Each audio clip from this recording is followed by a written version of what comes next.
উত্তর চব্বিশ পরগনার নীলগঞ্জ ফাঁড়ির কাছে বাজি থেকে আগুন। গতকাল প্রচুর নিষিদ্ধ শব্দবাজি উদ্ধার নীলগঞ্জ ফাঁড়ির পুলিশের। বিস্তারিত জানবো, সরাসরি চলে যাব আমাদের প্রতিনিধি সমীরণ পালের কাছে। সমীরণ, কিভাবে এই ঘটনা ঘটলো, পুলিশ কি বলছে?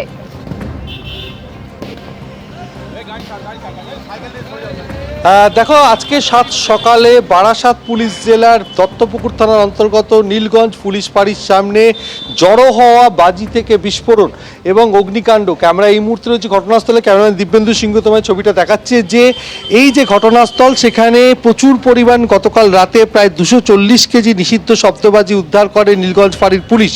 এবং সেখানে সেই নিষিদ্ধ শব্দবাজি এখানে মজুত রাখা ছিল এবং সেখান থেকে আচমকাই আগুন লেগে যায় এবং আগুন থেকে বিস্ফোরণের বিকট শব্দ। এই যে ফাঁড়ির হেল্প ডেস্ক, সেটা পুরোপুরি পুড়ে গেছে এবং এখানে যা ছিল সমস্ত কিছুতে আগুন লেগে যায় এবং এলাকার বাসিন্দাদের ঘুম ভেঙে যায় এই বিস্ফোরণের বিকট শব্দে। আগুন থেকে বিস্ফোরণের শব্দ। কি হয়েছিল সকালবেলা, কি দেখলে?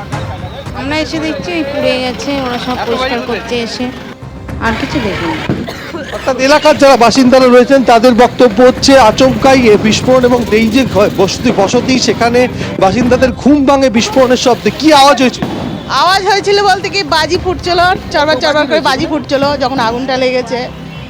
আপনাদের আমাদের তখন আতঙ্ক লাগছিল, ভয় লাগছিল যে চারিদিকে আগুন ছিটিয়ে গেছে, আগুন ধরে যায় না যায়, এটাই ভয় লাগছিল। তারপর আমরা ওদিকে চলে গেছি, তারপর আগুন নিভে গেছে যখন, তখন আমাদের আর কোনো অসুবিধা হয়নি।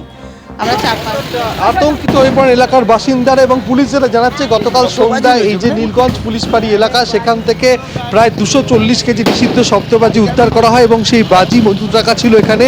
সেই মজুত রাখা বাজিতেই আচমকা আগুন এবং সেখান থেকে বিস্ফোরণের ঘটনা ঘটে এবং এতটাই তীব্র ছিল যে এখানে একটি অটোমোবাইলের গ্যারেজ রয়েছে, সেই গ্যারেজে বেশ কিছু বাইক ক্ষতিগ্রস্ত হয়েছে, সেই বিল্ডিংয়ে পর্যন্ত আগুন লেগে যায়।